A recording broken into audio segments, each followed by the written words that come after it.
loud. I don't know why it won't let me stream live. I don't even have the option anymore. All right, so I'll start. Okay, and I'm gonna go dark. Thank you, everybody, for your patience. I appreciate it. Thank you, Mallory. No problem. Okay, it is now 7:16 p.m. on Tuesday, June 9th, and I am opening this meeting of the Dayton Historical Commission. Please note that this meeting is being conducted remotely in compliance with Governor Baker's executive order of March 12th, 2020, due to the current state of emergency in the Commonwealth due to the outbreak of the 2019 novel coronavirus known as COVID-19. This meeting is being recorded and will be available on Comcast Local Channel 9. I'm Pat Gales, and I'm the chairperson of the Dayton Historical Commission. I have Pam is with us, Pam, and Rafa and Bill and myself. So we have a quorum of 4. All votes will, well, I guess we could hear each other. No, they have to be by roll call. So when we vote on a motion, I'll say your name and you can vote yay or nay, just like we did last month. So I'm gonna, first of all, I have to change the date of the agenda at the top because when I cut and paste, it said June 12th. I didn't catch it until today, that it should have been changed to June 9th. So I guess we have to have a motion to amend the date on the agenda. That's what happens when you do things quickly. I make a motion to Okay. make a change to the. Make a Okay. motion And to Pam, you're change doing the date. minutes, right? Yes. Okay. Do I have a second? Second. Rafa? All those in favor? Aye. Aye. Aye. Oh, okay, I think we can, okay, that's okay. I would like to change the order of the agenda and address correspondence first. And I would need a motion to change the order. Make a motion to change the order. Is there a second? I second. Okay, Rafa, are you in favor or opposed? Aye. Yep. Pam? In favor. Bill? Favor. And I say yes, so it's unanimous. In the correspondence, Kenneth Pacheco has submitted his letter of resignation from the Historical Commission. I would like to thank Ken for his time on the commission. This opens one position on our commission board, and so we will be seeking interested candidates to submit their names at Town Hall. So that was one piece of correspondence. The second piece of correspondence is the email from the town administrator with the information about the open meeting law, which I shared with all of you. If you have any questions or concerns about that, please let me know or let Mallory know. And while I looked at that information that she had sent, and I did find a open meeting law training video, and I watched them yesterday, and the link is www.mass.gov. I will send this to you too, /service -details /open meeting law training videos. I watched it, it was very interesting. Okay, all right. Thank you for allowing that change in our agenda. Secretary's report. Did everyone receive the secretary's report? I sent it a while back. Any amendments? Do I have a motion to accept as written?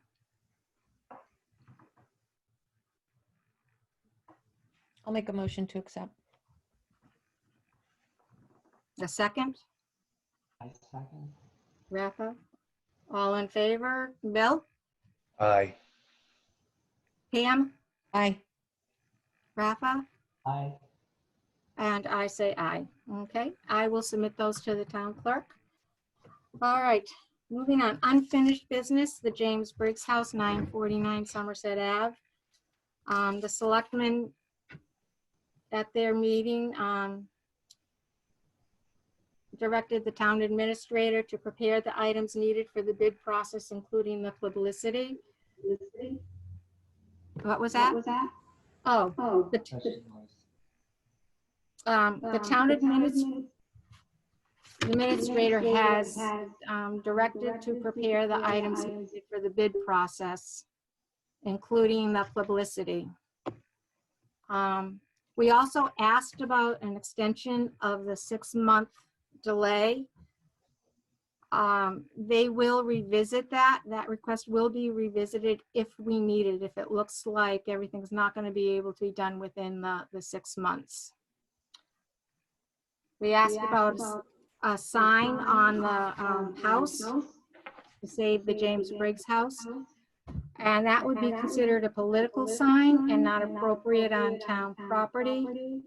And however, there was discussion about signage for the auction, the bid process. How come I'm hearing an echo? I am from you. Yeah, it's me. No, Rafa, do you have your devices going, Rafa? Ralph, is your phone on too? No. No. It's- You mean my it's- cell phone? Yeah, No. that's weird. It's echoing off of your feed. So Off that's of why my I muted feed. you.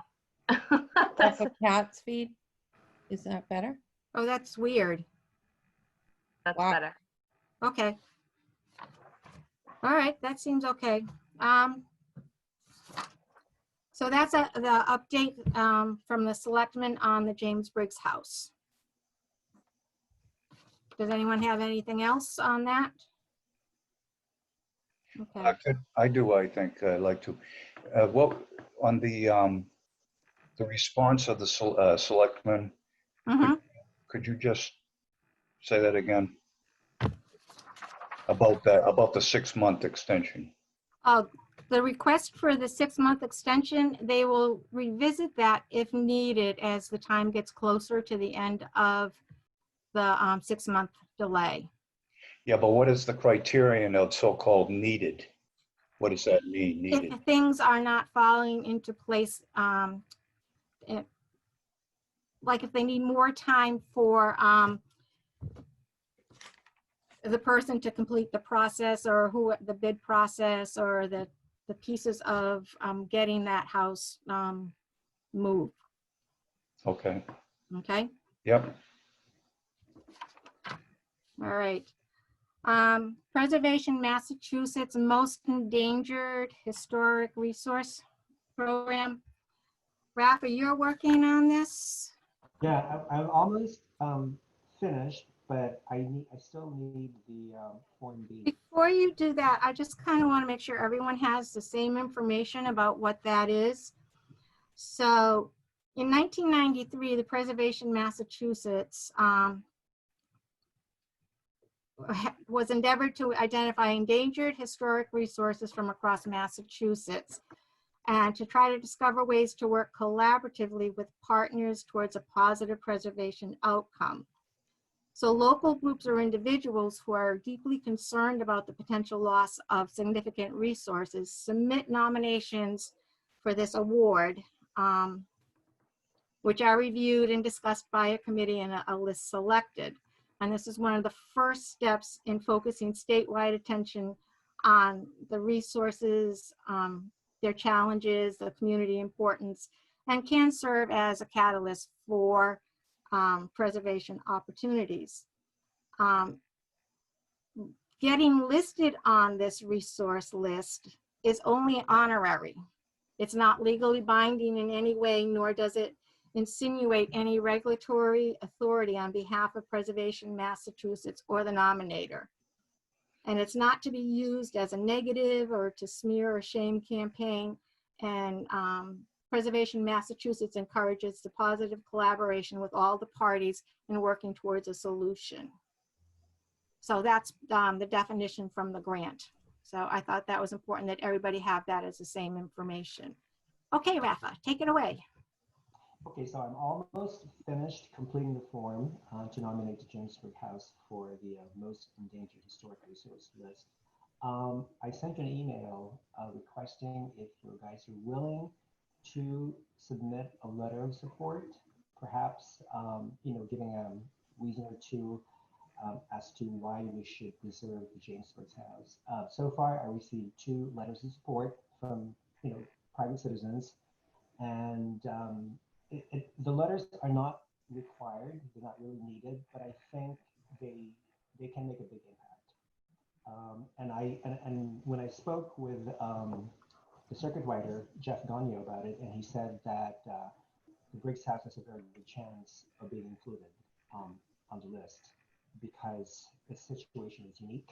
The town owns it, and I also talked to him about the history, the rich history related to that house.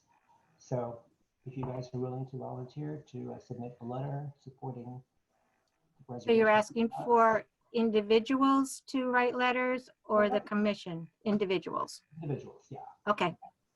Actually, I've also included that list. I mean, that open letter. I don't know if you guys remember the open letter that I submitted to the Board of Selectmen last September. Mm-hmm. There were 47 signatories. An open letter, trying to persuade the selectmen to vote no to the demolition of the house. And I can also make a copy and submit that as well.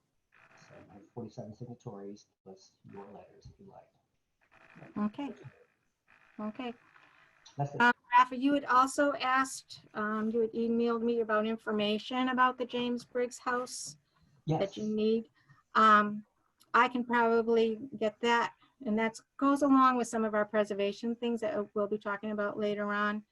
But I can get you, the information or see what the Historical Society has. Okay? Okay, sounds good. Thanks, Pat. Okay. Any other comments on the Preservation Massachusetts Most Endangered Historic Resource Program? Okay. The Boston Post came. We had left it last time that I would contact Sue Medeiros, the town clerk, about verifying our oldest citizen. And I did do that, and I followed up with a phone call yesterday. She and Pam have been absolutely swamped with all of the election stuff, so that it was on their to-do list but didn't get done. She said that she will absolutely get me the information, and as soon as I get that, we can move forward. Myrna had suggested through an email finding someone who could donate the materials and time to build the display case for the Boston Post King. Does anyone have any ideas about that? I wondered if maybe we reach out to the students at Bristol Aggie, maybe Maybe, yeah. in Bristol, Plymouth, the carpentry students there. Okay, They might actually be better suited than Aggie, right, Bristol, right. Plymouth. We may still have to get materials for them, and right now there's the freeze on the spending, so, but that's a good idea, so we can, start with that. Anything else on that? Okay, moving on. This preservation planning, this is something I really would like to work on in person because it's like a whole, it's huge. I don't know, I've been doing a lot of reading on the preservation manual, the Dighton master plan, the Macris listing, and they all dovetail together, but it's like we got a gigantic undertaking on our plates. The first thing is the review of the Dighton's master plan. And just bear with me a moment.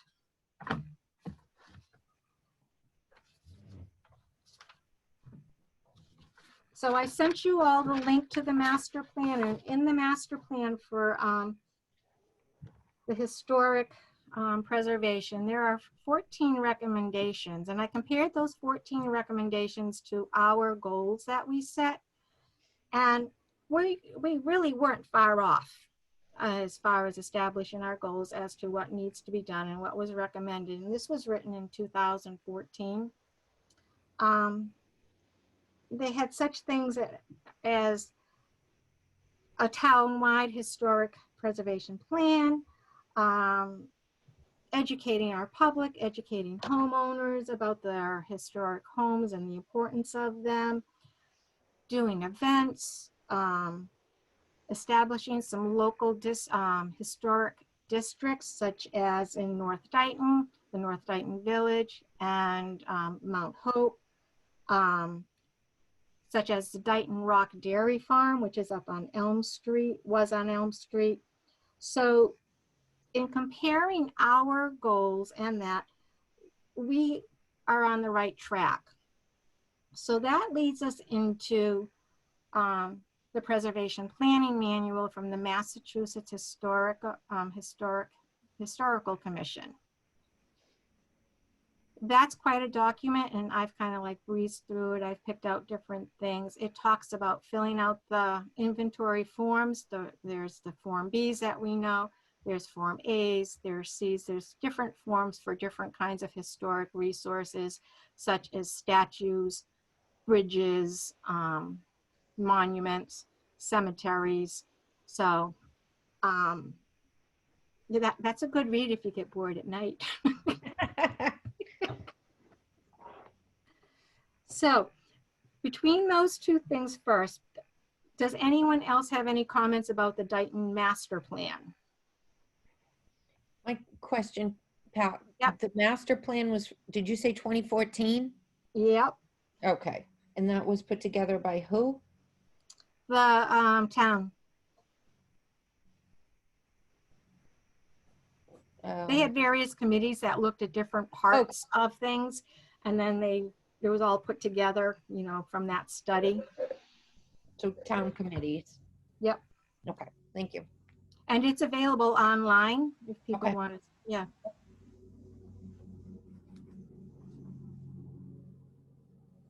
Okay.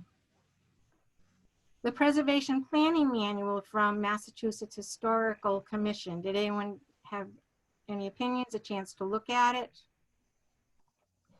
Did look at it.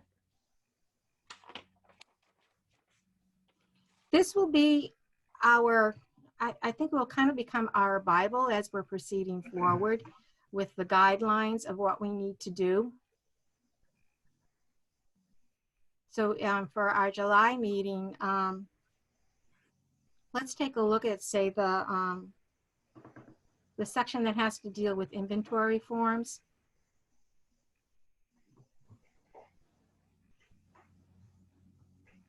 Okay. So next is our MACRIS listing. And that's the listing, the inventory of our historic resources in town through the Massachusetts Historical Commission. And on that listing for Dighton, we have 42 cemeteries listed, 16 objects, 339 properties, and 32 structures and 9 areas. Within these, I know that there are a lot more than that out, as I think you know. I know that there's like I think it's 51 cemeteries now that are there. I'm not sure about that number, but that's, I've heard. We know that some of the properties don't match because they haven't been, inventory forms have not been placed on there in the past couple of years. So in my spare time, I decided that I would look at the list of properties that are 100 years old and more that Bill got for us, the Excel listing, and compare that to the listing that's on the MACRIS website. So I've been working on that. And it's interesting to see what properties that you expect there to be on that MACRIS listing that aren't there. The ones that are, these are all the Form Bs that I've been looking at. So it kind of gives us an idea of what properties we need to identify. We'll also have to go through the Form Bs that we have and make sure that they are accurate. that they have accurate information, and that the most accurate information is also on that MACRA's website. We have 2 national registered districts, the Quorum Shipyard District and the Wharves District. I think it would be fun if you get a chance to take a walk and walk those districts. They include maps of like what's included in each of those districts. One's on Pleasant Street, the Wharf District is on Pleasant Street, and that, and then the Quorum Shipyard is on Water Street. When Town Hall opens, and the selectmen will be talking about that tomorrow, when we can get back in there, we have our work cut out for us, because we can compare our listings to the work that Myrna has done on the street listing of all of the homes, and she put them all in the notebook for us. And then we can also be working with the Dayton Historical Society to identify homes that are on that inventory list, homes that should be on that inventory list, so that we can get all of our historic resources identified. Now, in doing that, when I was reading about the Preservation Planning Manual, they talk about creating a historic property survey plan. So they do have some survey plans available. I'll contact Chris Skelly, I think his name is, to see if they have some samples for us. But there were also in the Preservation Planning Manual on page 33, there's some questions to ask ourselves as we start our survey, such as, have we identified and documented all of our historic and cultural resources adequately? So we can work on it. Which should be nominated for the National Register of Historic Places? Do residents understand that historic resources may not be well protected? So they said, if your resources, your monetary resources are limited, you might want to just focus on one question, 1 or 2 questions for the year, to see if you could start your planning and to get your planning going. Some cities and towns have written a survey and planning grant to get a consultant to help with this work and to drive a lot of the work, which would be really nice. The survey and planning grant, the letter of intent is due in the fall for 2021. They've already had their 2020 letters of intent put in. Okay, so I didn't have some May I just, is that a state grant, the survey and planning grant? Yes, yes, it's through the Massachusetts Historical Commission. Thank you. Okay. Okay, questions, comments?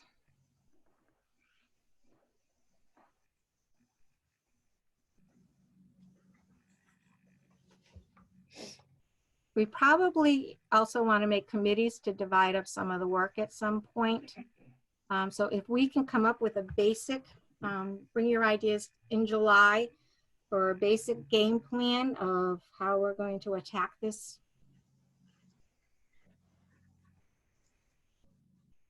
Okay, sounds good.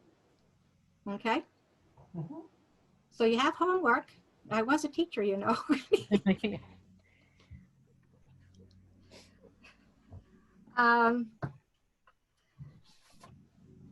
So next on the agenda, are we ready to move on?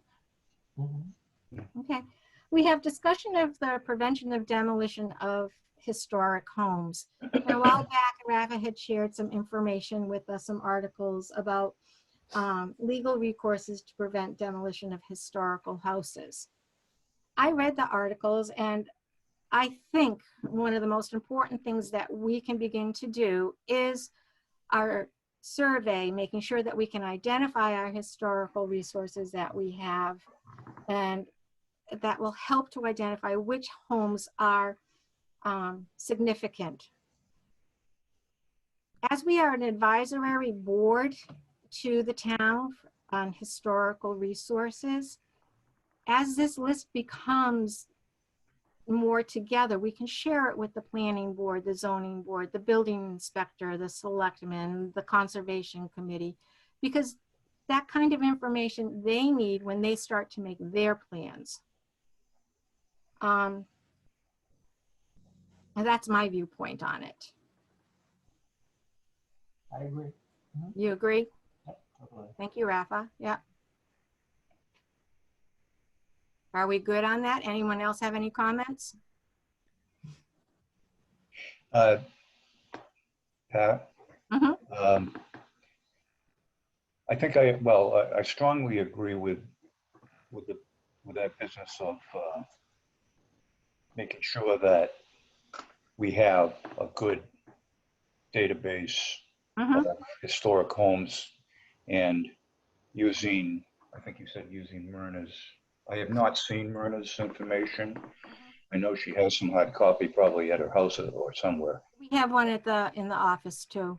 Oh, and so we could use a lot of that information to correct the Excel spreadsheet that I submitted Right, and make sure the dates are correct and all that. right. As far as determining whether a house is significant, that's a rather difficult concept. I'm not sure how you would determine that.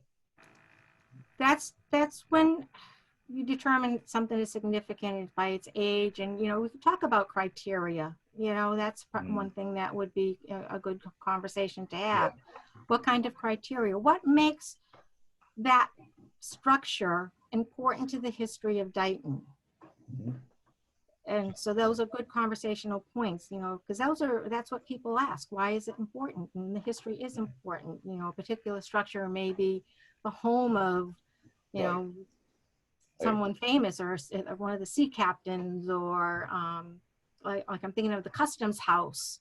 That was important for the trade in town, and the Coram shipyard was important because that was the shipbuilding business that added to Right. the economy.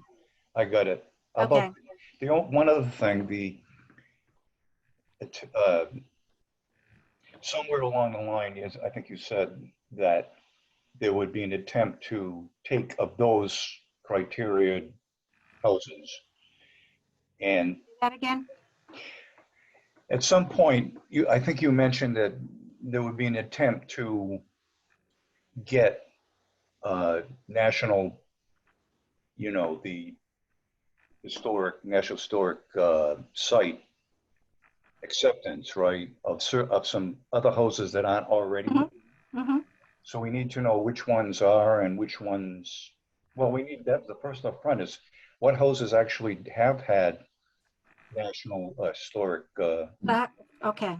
The houses that have had, that are on the National Historic District, there are on Pleasant Street. That Okay. is the Wharf District.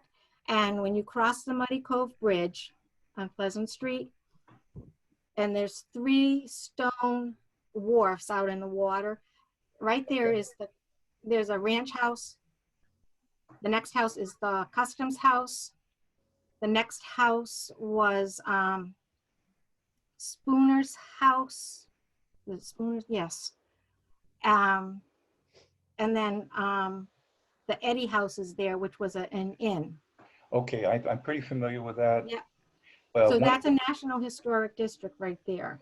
let me just ask a question. Is there a distinction between properties on a National Historic District versus a National Historic Register?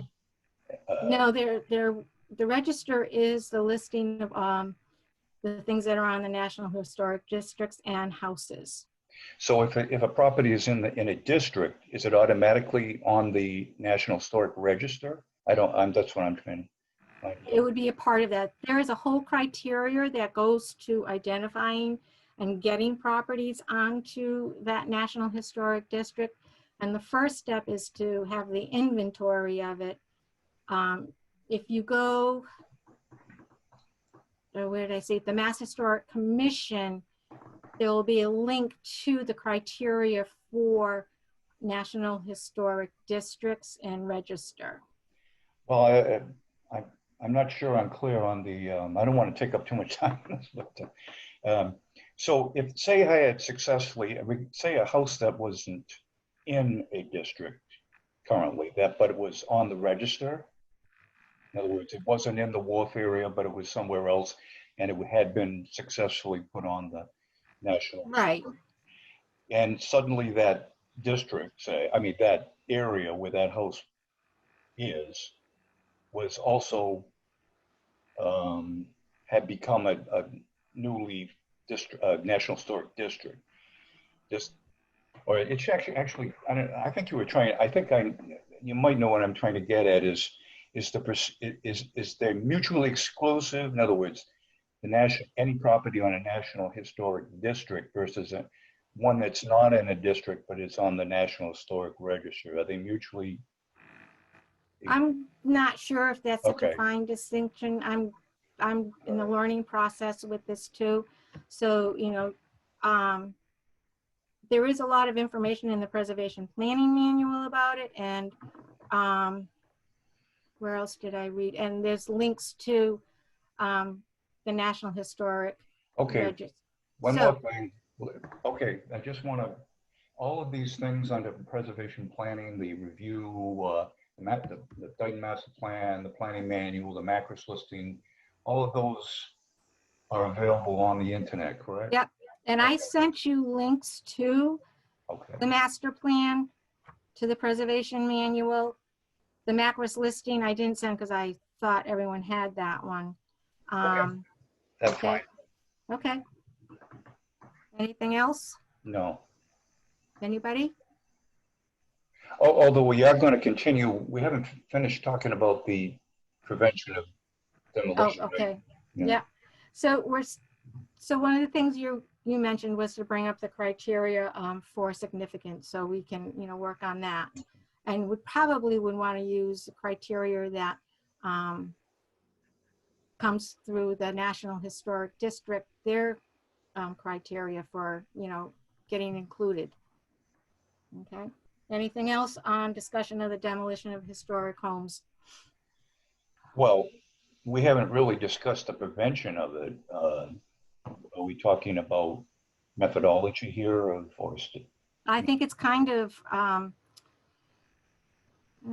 a broad, I think we have a lot of work to do to be able to say, these are the reasons why, we believe homes should not be demolished. Right, but I mean, this is fairly encapsulated, this fourth billet.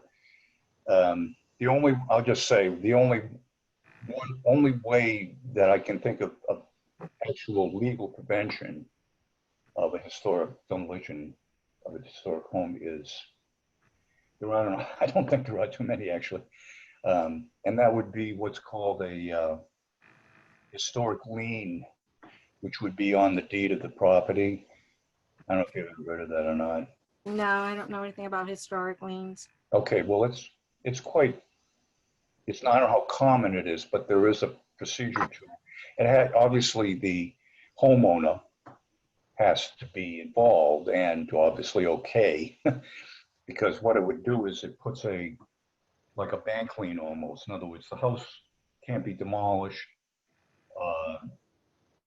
if there's a lien on the property. In this case, it's called an historic lien, and it's permanent. Can't be revoked. Do you have any written information about that?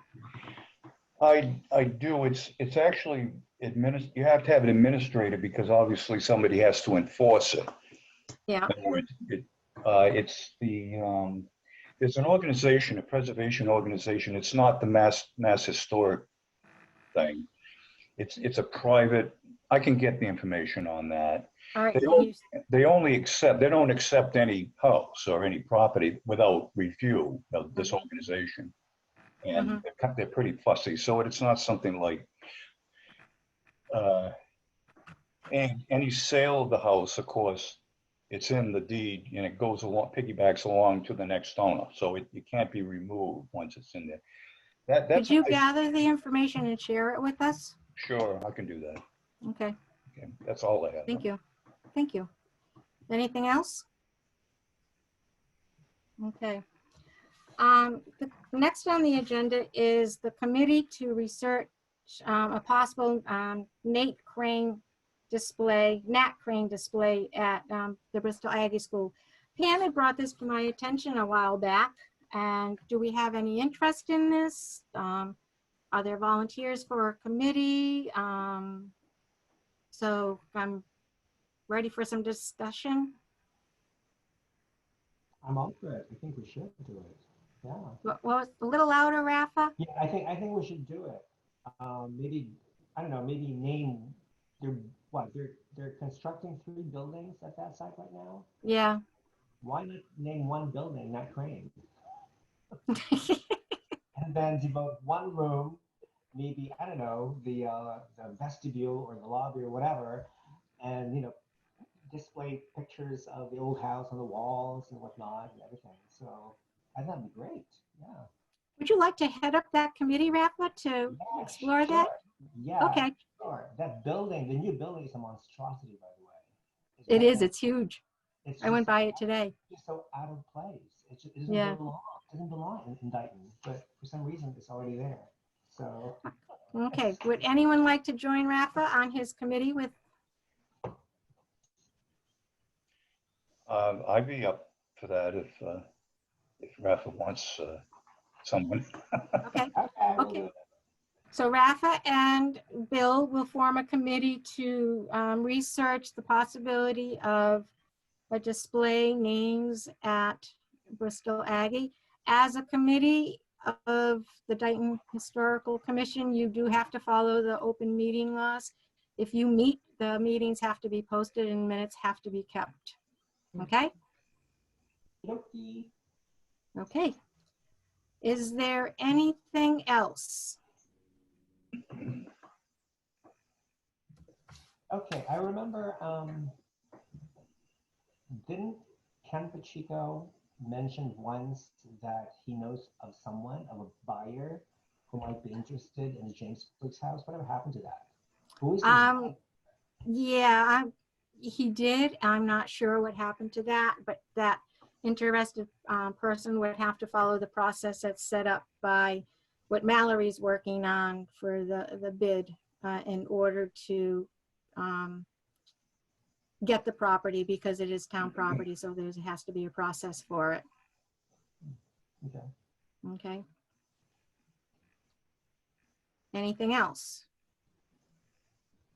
All right, does anyone have, so for our next agenda, we're going to be talking, making a game plan for our preservation survey planning.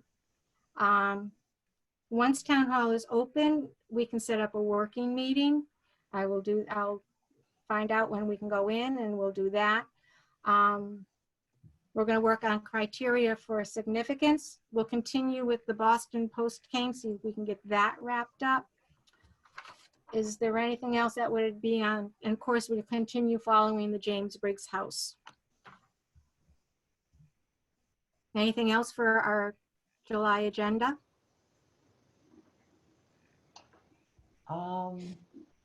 Don't make it too lengthy.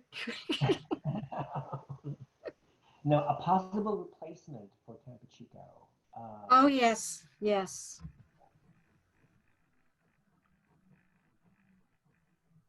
Actually, I found somebody who might be interested. It's Vicky Piazza. You know her. Oh, yeah, yeah. If she's interested, have her fill out a form at town hall. Yeah.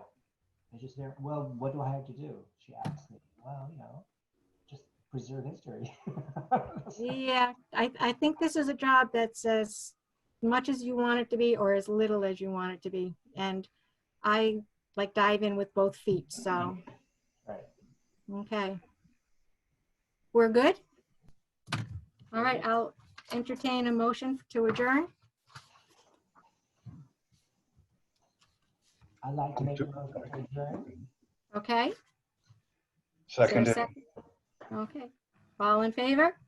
Aye. Aye. And we're adjourned. Thank you. Thank you. Good night. Okay, Good night. Yeah.